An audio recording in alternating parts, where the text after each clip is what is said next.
नमस्कार दोस्तों, sunrise academy के ऑफिशियल यूट्यूब चैनल पर आप सभी का हार्दिक स्वागत है। जैसा अपना टॉपिक चल रहा है क्षेत्र मिति, और क्षेत्र मिति में अपन ने आयस के कॉन्सेप्ट पढ़ लिए हैं, वर्ग के कॉन्सेप्ट पढ़ लिए हैं और वृत्त के कॉन्सेप्ट पढ़ लिए। इन्हीं तीनों के आधार पर जो मिक्सिंग वाले क्वेश्चन एग्जाम में कई बार पूछे गए हैं उसके बारे में अपन आज चर्चा करने वाले हैं। तो देखते हैं, सबसे पहला प्रश्न है आपका, किसी वृत्ताकार तार की त्रिज्या 42 सेंटीमीटर है। ठीक है, एक वृत्ताकार तार है जो गोले के आकार का, वृत्त का मतलब गोला, तो वृत्ताकार तार है, उसकी त्रिज्या कितनी है 42 सेंटीमीटर। देख लिए, ये आपके पास में एक वृत्ताकार तार है जो गोले के आकार की है, इसकी त्रिज्या कितनी है 42 सेंटीमीटर। ठीक है, त्रिज्या कितनी है 42 सेंटीमीटर को काटकर एक आयत बनाया गया। इस गोले को काटकर क्या बनाया आपने, एक आयत बनाया। ठीक है, आयत इस प्रकार का बनता है। अब देखिए, आपने क्या करा, इस गोले को काटा और क्या बना दिया, आयत बना दिया। और आयत की जो लंबाई और चौड़ाई है उनका अनुपात कितना दे रखा है, 6:5 दे रखा है। तो अपन ने पिछले वीडियो में बात करी थी कि जब भी अनुपात की बात आती है तो उसमें x का मल्टीप्लाई कीजिए, वो प्रॉपर भुजा बन जाती है। तो यहाँ पर आपकी लंबाई हो जाएगी 6x और चौड़ाई कितनी हो जाएगी 5x। ठीक है, अब यहाँ पर आपके पास में 6:5 दिया है, तो आप लंबाई चौड़ाई किसी को भी मान सकते हो। तो यहाँ पर 6x और ये 5x ले लिया। अब देखिए, यदि ये तार को तोड़कर अपन ने ये आयत बनाया, तो इस समय जब आपने तार को काटा, उससे आपने आयत बनाया, इस समय आपका जो परिमाप होता है दोनों का वो बराबर होता है। परिमाप क्या होता है, बराबर होता है। तो ये कॉन्सेप्ट आपको ध्यान रखना है कि किसी भी वस्तु को काट कर या गला कर आप दूसरी वस्तु बना रहे हो तो उनका जो मटेरियल होता है वो समान होता है। तो यहाँ पर इसका परिमाप और इसका परिमाप दोनों क्या हो जाएगा, बराबर हो जाएगा। तो देखिए, आयत का परिमाप और वृत्त की परिधि, तो वृत्त की परिधि कितना होता है 2πr, और आयत का परिमाप कितना होता है 2 लंबाई प्लस चौड़ाई। ठीक है, पिछले वीडियो में अपन ने फॉर्मूला देख लिया था। अब देखिए, यहाँ पर आपके पास में 2πr है और त्रिज्या कितनी दे रखी है 42 दे रखी है। लंबाई और चौड़ाई का अनुपात दिया है 6 और 5, तो 6x और 5x तो लंबाई और चौड़ाई हो जा रही है। तो फॉर्मूले में पुट कर दीजिए। तो देखिए, 2 गुणित में पाई का मान आप यहाँ रख दीजिए 22/7 इंटू आर की वैल्यू कितनी है 42 बराबर 2। देखिए, लंबाई कितनी है 6x है और चौड़ाई कितनी है 5x है। यहाँ तक सभी को समझ में आया होगा। अब यहाँ से क्या करोगे, आप क्रॉस सेक्शन से मल्टीप्लाई करोगे, डिवाइड करोगे। ठीक है, तो देखिए 7 से अपन पहले काटते, 7 एकम 7, 7 6 बार कटेगा 42। ठीक है, 2 एकम 2 और 2 एकम 2, ये भी आपका कट चुका है आपस में। अब अपने पास में क्या बचा, तो यहाँ पर बच रहा है आपके पास में 22 गुणित 6 बराबर 6 और 5 कितना होता है 11x। ठीक है, अब यहां से देखिए 11 से 22 को भी काट सकते हो, तो 11 एकम 11, 11 दूनो 22। तो यहां से आपका x का जो मान है वो क्या आ चुका है 12 आ चुका है। x का मान क्या आ चुका है 12 आ चुका है। अब देखिए, आपके पास में लंबाई 6x है, चौड़ाई कितनी है 5x है। आपके पास में लंबाई कितनी है 6x, चौड़ाई कितनी है 5x। अब आप क्या करोगे, इनमें 12 पुट करोगे क्योंकि x का मान कितना है 12 है।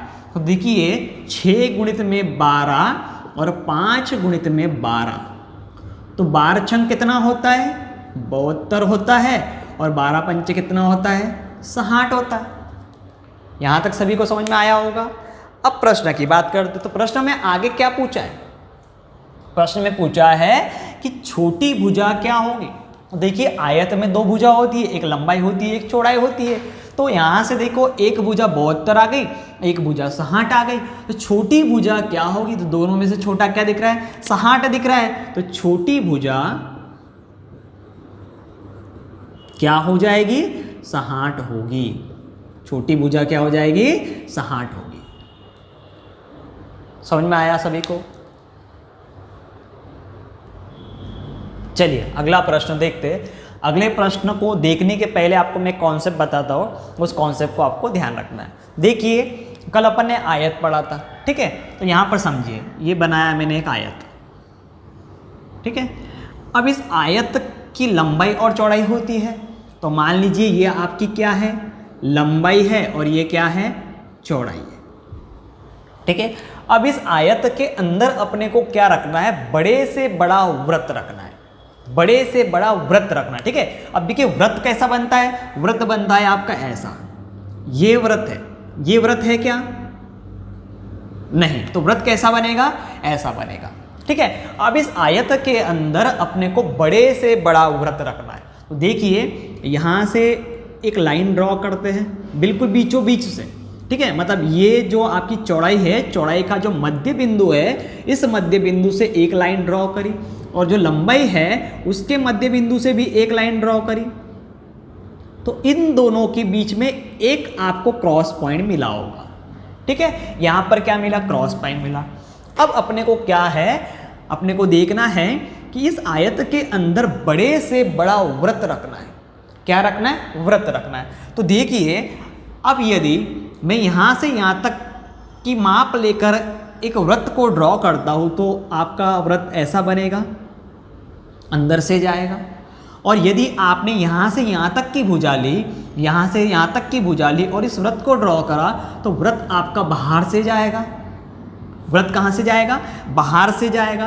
तो यहाँ से आप क्या करोगे, जो चौड़ाई है उस चौड़ाई का जो आधा माप है उसको इस प्रकार अगर घुमाते हो तो आपका देखिए एक वृत्त बन जाएगा,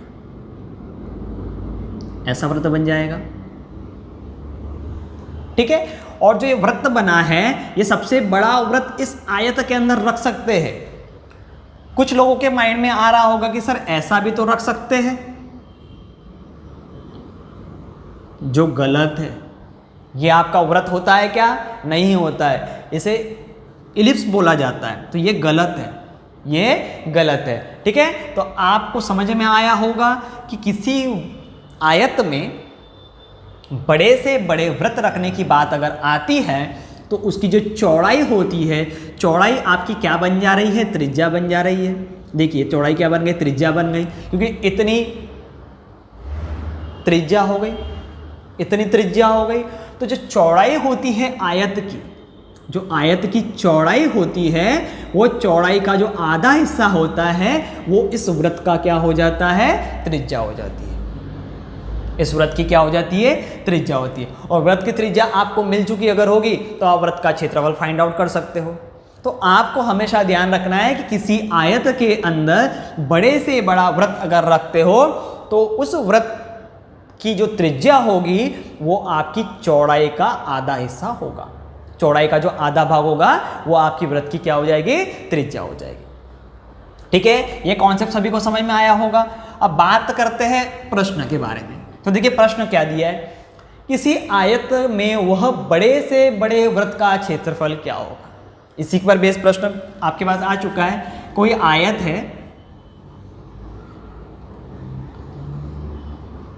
आयत में वह बड़े से बड़े वृत्त का क्षेत्रफल क्या होगा जो इस आयत के अंदर स्थित है, और उस आयत की लंबाई 15 मीटर एवं चौड़ाई 14 मीटर है। लंबाई कितनी दी है, 15 मीटर, और चौड़ाई कितनी दी है, 14 मीटर।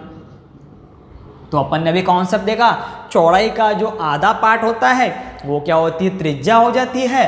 तो यहाँ से आप देखिए ऐसी लाइन ड्रॉ कर दिया, ये लाइन ड्रॉ कर दिया, तो ये पार्ट 7 हो जाएगा, ये पार्ट 7 हो जाएगा। और ड्रॉ अगर करोगे अंदर आप सर्कल तो इस फॉर्म में ड्रॉ हो जाएगा। और बड़े से बड़ा वृत्त है जो आपका किसके अंदर है, आयत के अंदर स्थित है। देखिए अब इस वृत्त का उसने क्षेत्रफल पूछा है, ठीक है। तो यहां से आप बताइए त्रिज्या क्या आ चुकी है, तो त्रिज्या क्या आ चुकी है, 7 आ चुकी है, क्योंकि चौड़ाई का जो आधा पार्ट होता है वही त्रिज्या होती है, ठीक है। अब त्रिज्या 7 आ चुकी है, आपको वृत्त का क्षेत्रफल फाइंड आउट करना है। तो वृत्त के क्षेत्रफल का फॉर्मूला क्या होता है, क्षेत्रफल बराबर पाई आर स्क्वायर। पाई का मान क्या होता है, पाई का मान होता है 22/7। और r कितना है, त्रिज्या कितनी निकाली है 7, तो 7 गुणित 7, इसको काट लीजिए, ये आपका कट चुका है। अब 7 का गुणा 22 में कर लीजिए तो कितना हो जाएगा, 7 दूनी 14 की 4, 1 7 दूनी 14 और 1 कितना हो जाएगा 15। तो आपका आंसर कितना हो जाएगा 154 वर्ग मीटर। ठीक है, 154 वर्ग मीटर। अब देखिए इसी के अंदर एक कॉन्सेप्ट देख लेते हैं। यदि आपका वृत्त जो है वो आयत के बाहर अगर स्थित हो तो उसकी त्रिज्या कैसे फाइंड आउट करोगे। अब आयत की जो त्रिज्या, आयत की जो बाहर अगर सर्कल बनेगा, आयत के बाहर अगर सर्कल बनेगा, बड़े से बड़ा जो वृत्त है आयत के बाहर बनेगा, तो उसके लिए उसकी त्रिज्या कैसे फाइंड आउट करेंगे। देखिए यह आयत है, आयत के बाहर अपन ने एक सर्कल बना दिया जो उसकी भुजाओं को टच होते हुए जाएगा, ऐसा बनेगा। अब मुझे इस वृत्त की त्रिज्या निकालनी है, तो क्या लंबाई और चौड़ाई के अनुसार इसकी त्रिज्या निकलेगी क्या, नहीं। तो यहाँ पर क्या हो जाएगा, जो इसका विकर्ण होता है उस विकर्ण का जो आधा हिस्सा होता है वो क्या हो जाएगी इसकी त्रिज्या। किसी आयत के बाहर की और बड़े से बड़ा वृत्त जो आयत के चारों कोनों को टच होते हुए जाएगा, तो उस समय उस वृत्त की त्रिज्या क्या हो जाएगी, जो आयत है, आयत का जो विकर्ण होगा, उस विकर्ण का जो आधा हिस्सा होगा वो इस वृत्त की क्या हो जाएगी, त्रिज्या हो जाएगी। ठीक है, तो आयत के अंदर ही आपका कॉन्सेप्ट हो चुका है, इसके बेस पर एग्जाम में प्रश्न पूछे जाते हैं। चलिए अगला प्रश्न देखते हैं। किसी आयत में वह बड़े से बड़े वृत्त का क्षेत्रफल क्या होगा जो इस आयत के बाहर स्थित है। ठीक है, अपन ने पिछला प्रश्न काय का किया, जो आयत के अंदर स्थित था, अभी वृत्त कहाँ है, बाहर है। जब लंबाई एवं चौड़ाई क्या है आपकी 8 और 6 मीटर है, तो आपको मैंने बताया कि जब आपका आयत के बाहर वृत्त होगा तो जो आयत की विकर्ण होगा उसका आधा हिस्सा वृत्त की त्रिज्या होगी, और जब आयत के अंदर वृत्त स्थित होगा, आयत के अंदर वृत्त स्थित होगा, तो जो आयत की चौड़ाई है उसका आधा हिस्सा वृत्त की त्रिज्या होगी। तो यहीं पर वही कॉन्सेप्ट यूज होगा। तो देखिए सबसे पहले अपन ने बनाया एक आयत, आयत की लंबाई कितनी है 8, चौड़ाई कितनी है 6, और यहाँ से इसका विकर्ण रहेगा, और इसके बाहर की और एक वृत्त बनाया गया है। ठीक है, ये वृत्त ऐसा बन जाएगा। अब बताइए वृत्त का क्षेत्रफल निकालना है, तो वृत्त के क्षेत्रफल के लिए सबसे पहले क्या जरूरत पड़ती है, त्रिज्या की जरूरत पड़ती है। तो त्रिज्या तो अपने पास में है नहीं, परंतु अपने को एक कॉन्सेप्ट पता है कि जो विकर्ण होगा, विकर्ण का जो आधा हिस्सा होगा वो क्या होगी, त्रिज्या होगी। और सबसे पहले अपन क्या निकाल लेंगे, विकर्ण निकाल लेंगे। तो विकर्ण का फॉर्मूला क्या होता है, अंडर रूट लंबाई का स्क्वायर प्लस में चौड़ाई का स्क्वायर। ठीक है, अब यहाँ लंबाई कितनी है 8 है, चौड़ाई कितनी है 6 है। तो देखिए 8 का वर्ग 64 और 6 का वर्ग कितना हो जाएगा 36। तो ये कितना हो जाएगा अंडर रूट में 60 70 80 90 और एक कितना हो गया ये 100। तो अंडर रूट में कितना हो गया 100। अब 100 किसका वर्ग होता है, 10 का वर्ग होता है। तो यहाँ से आपका जो विकर्ण है वो क्या आ चुका है, 10 आ चुका है। तो यहाँ से यहाँ तक जो लंबाई है विकर्ण की वो 10 है। तो इसका जो आधा हिस्सा है इतना, ये कितना हो जाएगा 5 हो जाएगा। तो त्रिज्या कितनी हो गई, यहाँ से वृत्त की त्रिज्या कितनी हो गई 5 हो चुकी है। वृत्त की त्रिज्या कितनी हो गई 5 हो गई है। अब क्या करोगे, तो यहाँ से अपने को क्या करना रहेगा, वृत्त का क्षेत्रफल निकालना है। वृत्त का क्षेत्रफल, फॉर्मूला क्या है वृत्त के क्षेत्रफल के लिए, पाई आर स्क्वायर। ठीक है, अब पाई का मान बोलिए 22/7, आर का मान बोलिए 5, तो 5 गुणित में 5। ठीक है, अब इसका सॉल्यूशन कर लेना है। तो 5 25, 25 दूनों 50 की 0, 5 50 और 5 कितना हो जाएगा 55, 55/60। अब 550 को 7 से डिवाइड कर दीजिए, तो बोलिए क्या होगा। तो देखिए 550 को अपन 7 से डिवाइड कर रहे, 7 7 49, कितना बचेगा 6 0 और 7 8 56, तो 78 पॉइंट। तो 78 पॉइंट जो है लगभग में इसका आंसर अपन निकाल रहे हैं, इसका आंसर अपन लगभग में निकाल रहे हैं। 78 पॉइंट लगभग इसका आंसर होगा। ठीक है, तो आयत के बाहर की ओर जो वृत्त स्थित होगा उस वृत्त का क्षेत्रफल क्या होगा? 78 वर्ग मीटर के लगभग। ठीक है, कॉन्सेप्ट समझ में आ गया होगा। चलिए अब देखिए, अपने आयत का कॉन्सेप्ट देख लिया, यही के यही कॉन्सेप्ट जो है आपके वर्ग में भी काम आते हैं। तो वर्ग में कैसे करोगे? तो सबसे पहले कॉन्सेप्ट समझ लेते हैं। एक वर्ग है, ठीक है, वर्ग है। अब वर्ग के अंदर तो भुजाएं सभी समान होती है, तो सभी भुजाएं आप ए मान लीजिए, सभी भुजा क्या हो जाएगी? ए हो जाएगी। अब इस वर्ग के अंदर की ओर एक वृत्त स्थित है। तो देखिए वृत्त ऐसा ही बनेगा अंदर की ओर, और बड़े से बड़ा वृत्त रहेगा ये। अब यहाँ से आप इस लाइन को ऐसे मिला दीजिए, तो ये तो आपका क्या निकल जाएगा? केंद्र निकल जाएगा। तो जो वर्ग है, वर्ग की जो भुजा है, उस भुजा का जो आधा हिस्सा दिख रहा है, देखिए यहाँ से यहाँ तक तो पूरी भुजा हो गई है, पर ये वाली भुजा का जो आधा हिस्सा आपको यहाँ से दिख रहा है, वो क्या दिख रहा है आपको?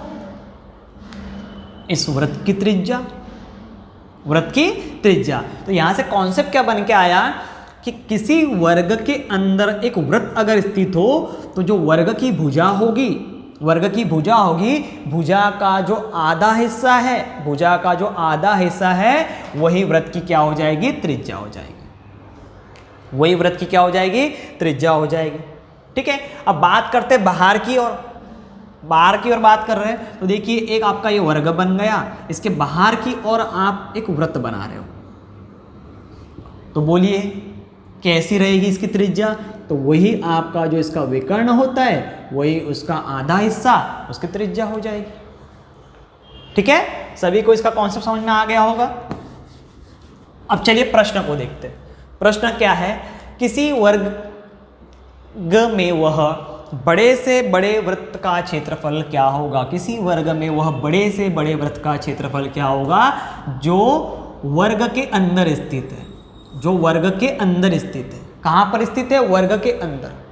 ठीक है, तो देखिए वर्ग बनाया, वर्ग की भुजा कितनी बोली है? 7। ठीक है, ये 7, ये 7, ये 7। ठीक है, देखिए वर्ग की भुजा अपन 14 कर लेते, तो यहाँ से आपको क्वेश्चन और क्लियर हो जाएगा। तो भुजा कितनी हो गई इसकी? 14, 14, ये भी 14 और ये भी 14। अब देखिए अंदर वृत्त बनाना है, तो यहाँ से यहाँ तक अपन ने एक वृत्त बनाया, देखिए। ठीक है, अब इस वृत्त की जो त्रिज्या है, वो इस भुजा का आधा हिस्सा, मतलब कितना हो जाएगा?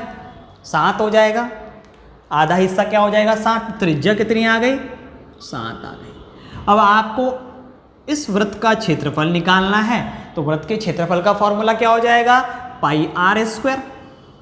वृत्त के क्षेत्रफल का फॉर्मूला क्या हो जाएगा? Pi r square. और पाई का मान 22/7 इंटू आर कितना हो जाएगा? 7 × 7। ये कैंसिल हो जाएगा, और ये 154 वर्ग मीटर आपका क्या निकल जाएगा? क्षेत्रफल निकल जाएगा। ठीक है, ये अंदर के हिस्से की बात करें। अब मान लीजिए कि यदि प्रश्न में पूछा गया इन हिस्सों का क्षेत्रफल, देखिए मैंने रेड कर दिया है, इन हिस्सों का क्षेत्रफल अगर पूछा तो आप कैसे बताओगे? ठीक है, ये चारों हिस्से आपको दिख रहे हैं, इसका क्षेत्रफल पूछा, तो अपने को क्या करना पड़ेगा? जो वर्ग है, वर्ग का क्षेत्रफल, पूरे वर्ग के क्षेत्रफल में से इस गोले को माइनस कर देंगे, ये जो गोला दिख रहा है इसको माइनस कर देंगे, तो माइनस वृत्त का क्षेत्रफल।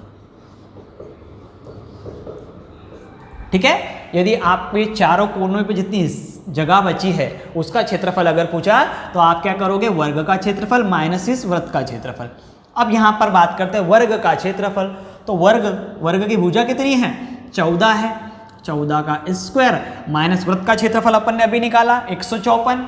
154। अब 14 का स्क्वायर कितना होता है? 196 माइनस 154। तो माइनस कर लीजिए 196 में 154, 42। ठीक है, तो आपका जो बचा हुआ हिस्सा है वो 42 वर्ग मीटर का होगा। आपका जो बचा हुआ हिस्सा है वो 42 वर्ग मीटर का होगा। बचा हुआ हिस्सा कौन सा? ये वाला हिस्सा। देखिए ये टुकड़ा, ये वाला टुकड़ा इतना, ये वाला टुकड़ा और ये वाला, ये आपका कितने मीटर का हो जाएगा? 42 वर्ग मीटर का हो जाएगा। और अगर अंदर की बात करें तो अंदर का आपने निकाल लिया है 154 वर्ग मीटर। समझ में आया? ये प्रश्न आपको किसी भी फॉर्म में पूछ सकता है। अगर पूछा कि किसी वर्ग के अंदर खूंटी गाड़कर एक बकरी को बांधा गया और उस रस्सी की जो लंबाई है वो 7 मीटर थी, 7 मीटर थी, तो बकरी ने कितना हिस्सा चरा होगा, ये चारा खाया होगा। तो आप क्या करोगे? मान लीजिए यहाँ पर एक खूंटी गाड़ी और रस्सी की लंबाई कितनी है? 7 है, तो वो इतना ही तो जाएगी। मतलब क्वेश्चन में क्या पूछा गया है? क्वेश्चन में पूछा गया है इस वृत्त का क्षेत्रफल। क्वेश्चन में क्या पूछा गया है? इस वृत्त का क्षेत्रफल पूछा गया है। चलिए अगला प्रश्न देखते हैं। देखिए प्रश्न में डायग्राम दिया हुआ है, एक आयत है, आयत के अंदर एक वृत्त स्थित है। छायांकित भाग का क्षेत्रफल ज्ञात कीजिए। छायांकित भाग मतलब कौन सा है? ये बाहर वाला भाग, ठीक है। तो देखिए अपन डायग्राम पहले यहाँ बनाते हैं। तो ये एक आपके पास में क्या हो गया? आयत हो गया, जिसकी लंबाई कितनी है? 11 है और चौड़ाई कितनी है? 7 है। अब इसके अंदर एक वृत्त स्थित है और वृत्त की त्रिज्या कितनी दे रखी है? 2 दे रखी है। और आपको पूछा है कि छायांकित भाग। अब छायांकित भाग कौन सा दिया है? तो ये जो बाहर का हिस्सा दिख रहा है ये छायांकित भाग है। इसका आपको क्या निकालना है?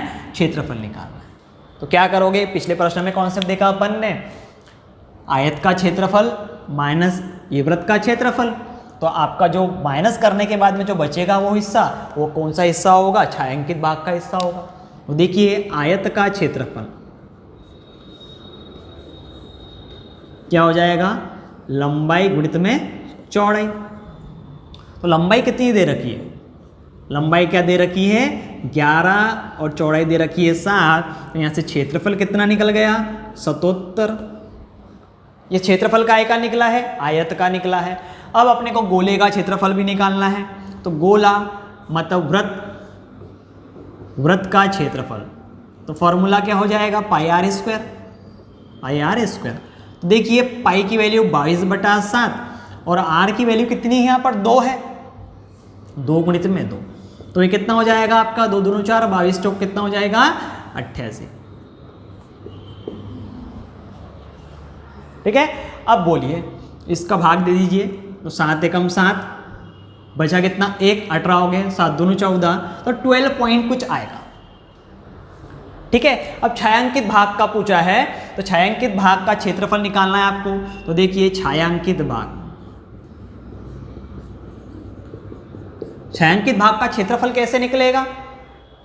तो आयत के क्षेत्रफल में से आप इस वृत्त के क्षेत्रफल को माइनस करोगे, मतलब 77 माइनस क्या करोगे? 12 करोगे। ठीक है। आंसर आपका पॉइंट में आएगा, पॉइंट में लगभग निकल रहा है, पर लगभग में ले ले रहे हैं। 77 में से आप 12 को माइनस कर दीजिए, कितना बचेगा? 5 और 6, तो 65 आंसर जो है आपका लगभग में आ जाएगा। 65 जो आपका आंसर है लगभग में आ जाएगा। आपको कॉन्सेप्ट समझने की जरूरत है, आप कैलकुलेशन अपने आप कर लोगे। ठीक है।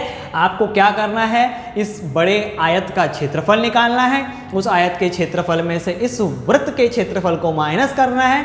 माइनस करने के पश्चात जो भी आपका छायांकित भाग बच रहा है उसका क्षेत्रफल आ जाएगा। क्लियर हुआ? कॉन्सेप्ट समझ में आ रहा है? चलिए अगले प्रश्न की बात करते हैं। एक तार 28 सेंटीमीटर त्रिज्या वाले वृत्त के रूप में है। किस रूप में है? वृत्त के रूप में है। यदि इसे वर्ग के रूप में मोड़ा गया तो वर्ग की भुजा क्या होगी? अपन ने पिछले प्रश्न में ये बात करी कि किसी वस्तु को मोड़कर अगर दूसरी वस्तु बनाते हो तो उन दोनों का जो परिमाप होता है, जो परिधि होती है, वो क्या होती है? बराबर होती है। तो देख लीजिए आपका जो प्रश्न है उसमें क्या दे रखा है कि एक तार है जो वृत्त के फॉर्म में है, उसकी त्रिज्या है 28 सेंटीमीटर, जिसको मोड़ के आपने क्या बनाया? एक वर्ग बना दिया। तो दोनों का क्या हो जाएगा? परिमाप जो होगा वो क्या हो जाएगा? बराबर होगा। तो इसकी परिधि होती है और इसका परिमाप होता है। तो बोलिए परिधि, 2 पाई आर, और इसका परिमाप वर्ग का 4 है। ठीक है, अब वृत्त की त्रिज्या कितनी दे रखी है 28, तो 2 गुणित में 22 बटा 7 गुणित में 28 बराबर 4 गुणित में भुजा। भुजा अपने पास में है नहीं, भुजा निकालने के लिए बोला है, तो देख लीजिए 7 से काट लीजिए, 7 एकम 7, 7 चौक 28। ठीक है, 4 से ये 4 भी कैंसिल हो गया, तो क्या बचा आपके पास में 22 दूनी 44। तो जो भुजा आ गई वो क्या आ चुकी है 44। ये वर्ग की भुजा कितनी हो जा रही है आपके पास में 44 सेंटीमीटर। कितना सिंपल प्रश्न था, बस आपका कॉन्सेप्ट क्लियर होना चाहिए, आप क्वेश्चन को कर लो। देखिए अगला प्रश्न, वर्ग का परिमाप वृत्त की परिधि के बराबर है। वृत्त का जो परिमाप है वो वर्ग का जो परिमाप है वो वृत्त की परिधि के बराबर है। तो दोनों के क्षेत्रफलों का अंतर क्या होगा या फिर अनुपात क्या होगा, दोनों के जो क्षेत्रफल है उनका अंतर क्या होगा या फिर उनका अनुपात क्या होगा। तो सबसे पहले बात करते हैं पर अनुपात की। अपन क्या निकाल रहे हैं क्वेश्चन में, अनुपात निकाल रहे हैं। अनुपात क्या होगा, तो देखिए ये प्रश्न आपका एग्जाम में कई बार पूछा गया है, बिल्कुल ध्यान से समझिए क्योंकि इसके अंदर आपके पास में कोई वैल्यू नहीं दी है। अब आपको इस प्रश्न को सॉल्व करना है फॉर्मूले के आधार पर। तो समझते हैं, वर्ग का परिमाप, ये वर्ग बनाया, इसका जो परिमाप है वो किसके बराबर है, वृत्त की परिधि के बराबर। अब इसका परिमाप का सूत्र क्या होता है, तो 4 गुणित भुजा ये परिमाप होता है, और परिधि का सूत्र क्या होता है 2 पाई आर। ठीक है, यही होता है। अब देखिए यहां पर आप वैल्यू रख दीजिए, 4a गुणित में 2 पाई का मान रखा 22 बटा 7 और गुणित में r। आपके पास में न वर्ग की भुजा है न वृत्त की त्रिज्या है, यहां से आपको पहले इन दोनों को फाइंड आउट करना पड़ेगा। तो कैसे फाइंड आउट करना पड़ेगा, तो देखिए काट लीजिए यहां से, 2 एकम 2, 2 दूनू 4, फिर 2 से ये कट जाएगा 11 बार। तो देखिए ये a अकेला बचा इधर, ये 11 बटा 7 r बचा, तो a के बटे में क्या चल जाएगा r चल जाएगा। a के बटे में r गया तो 11 के बटे में क्या बचा 7 बचा। ठीक है, अब क्या पूछा है कि इनके क्षेत्रफलों का अनुपात क्या होगा। तो ध्यान दीजिए, a के सामने वाली जो वैल्यू होती है वो a की वैल्यू, और r के सामने वाली जो वैल्यू है ये क्या है r की वैल्यू। अपन ने जब संख्या पद्धति वाले प्रश्न पढ़े थे उस समय आपको मैं ये कॉन्सेप्ट बता चुका हूं। तो यहां से a मतलब भुजा का मान क्या हो गया 11 हो गया, और त्रिज्या का मान क्या होगा, त्रिज्या का मान हो जाएगा 7। अब उनके क्षेत्रफलों का क्या अनुपात होगा या अंतर होगा, तो सबसे पहले निकाल लेते हैं क्षेत्रफल। तो पहला क्षेत्रफल होगा वर्ग का, तो वर्ग का क्षेत्रफल का फॉर्मूला क्या है, भुजा गुणित भुजा, भुजा गुणित भुजा a स्क्वायर, और a का मान कितना है 11, तो 11 का वर्ग जो क्या हो जाएगा आपका 121। ठीक है, अब बात करते क्षेत्रफल, तो क्षेत्रफल काय का रहेगा, वृत्त का रहेगा। तो वृत्त के क्षेत्रफल का फॉर्मूला क्या है, पाई r स्क्वायर। तो देखिए पाई का मान 22 बटा 7 और r का मान 7 गुणित में 7, ये कैंसिल हो गया, तो कितना बचेगा 7 दूनी 14, 4 1, 7 दूनी 14 और 1 15। तो अनुपात क्या आया दोनों के क्षेत्रफलों का, तो अनुपात बराबर 154 अनुपात 121। ठीक है, अनुपात पूछा था तो 154 अनुपात 121। यदि अंतर पूछता तो इन दोनों का अंतर आप निकाल लीजिए, तो इन दोनों का जो अंतर होगा वो उनके अंतर का आंसर होगा। ठीक है, समझ में आया सभी को। तो सबसे पहले अपन ने क्या फाइंड आउट करी, भुजा और त्रिज्या, और उनके सहारे से अपन ने दोनों का क्षेत्रफल निकाला। क्षेत्रफल का अनुपात पूछा था, अनुपात निकाल लिया। अंतर पूछता तो इन दोनों को माइनस करते, उनका अंतर आ जाता। ठीक है, चलिए अगले प्रश्न की बात करते हैं। दो एक केंद्रीय वृत्तों की परिधियों का क्रमशः 176 सेंटीमीटर एवं 132 सेंटीमीटर है। इनकी त्रिज्याओं में क्या अंतर होगा। ठीक है, देखिए दो वृत्त है जिनका केंद्र एक है, दो एक केंद्रीय वृत्त। तो कैसे, देख लीजिए, एक वृत्त आपका ये है, इसका केंद्र ये हो गया, और एक वृत्त आपका ये, दोनों का केंद्र क्या है, समान है। ठीक है, तो दो एक केंद्रीय, केंद्र एक है और दो वृत्त अलग अलग बने हैं। तो देखिए एक त्रिज्या ये हो जाएगी, एक त्रिज्या ये हो जाएगी, तो इसे R1 नाम दे दीजिए, इसे R2 नाम दे दीजिए। ठीक है, तो दो एक केंद्रीय वृत्तों की परिधियों का अनुपात, देखिए छोटा वाला जो दिख रहा है अंदर वाला, इसकी परिधि भी आपको दे रखी है, इसकी परिधि दे रखी है, और जो बाहर वाला दिख रहा है इसकी परिधि भी दे रखी है। देख लीजिए यहां से पूछा है कि इनकी त्रिज्याओं में क्या अंतर होगा। तो सबसे पहले बात करते हैं छोटे वाले की, जो अंदर वाला हिस्सा है। ठीक है, तो छोटे वाले की जब बात कर रहे हैं तो इसकी परिधि, तो परिधि का सूत्र क्या होता है, 2πr। अब यहां पर परिधि 2πr ले लिया, तो इसका r क्या है, R1, और वो कितना दिया है आपके पास में, 132। छोटा है तो 132 आ जाएगा। यहां से R1 बराबर 132। ठीक है, यहां पर देखिए 2 गुणित में 22/7 लिख दिया। अब काट लीजिए इसको 11 से, 11 दूनो 22, 11 एकम 11, 11 दूनो 22, 2 दूनो कितना हो जाएगा, 4, 4 एकम 4 और 4 तिया 12। तो R1 कितना हो जाएगा, 7 तिया 21। यहां से R1 कितना हो जाएगा, 21 हो जाएगा। अब बड़े गोले की बात करते हैं, तो उसकी परिधि कितनी है, 176। तो देखिए 2πr2, क्योंकि बड़े वाले सर्कल की परिधि दी है आपको 176, और R2 अपन ने मान लिया है त्रिज्या, तो परिधि बराबर 176। ठीक है, तो देखिए 2 × 22/7 × R2 बराबर 176।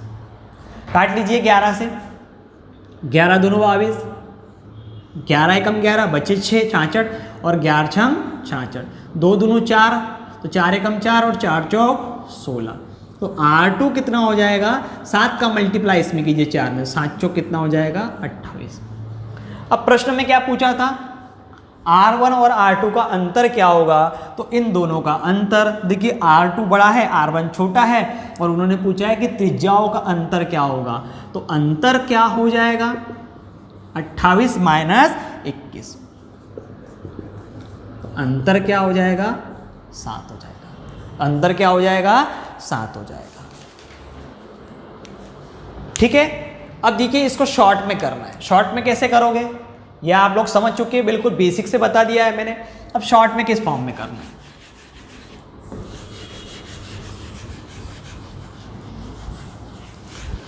तो देखिए दोनों की त्रिज्याओं में अंतर पूछा है, तो आप क्या करो, इस बड़े गोले में से इस छोटे गोले को माइनस कर दो।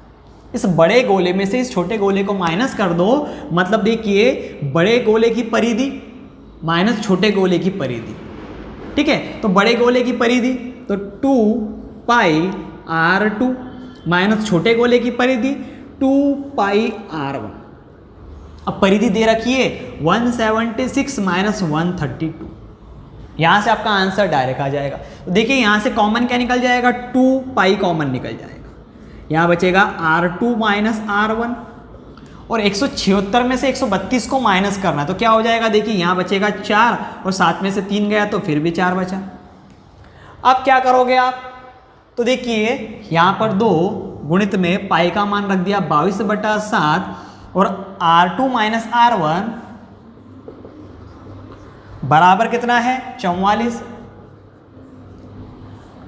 ठीक है, अब 22 दूनो कितना होता है, 44। तो देखिए यहां पर 22 दूनो कितना हो गया, 44। तो 44 से कम 44, 44 से कम 44, ये कैंसिल हो गया। तो देखिए यहां पर क्या बचा, R2 - R1, और 7 का उधर तिर्यक गुना हो जाएगा, तो आपका आंसर कितना हो जाएगा, 7 आ जाएगा। दोनों की त्रिज्याओं का अंतर डायरेक्ट 7 आ जाएगा। तो ये वाला कॉन्सेप्ट भी आप कर सकते हो। समझ में आया सभी को?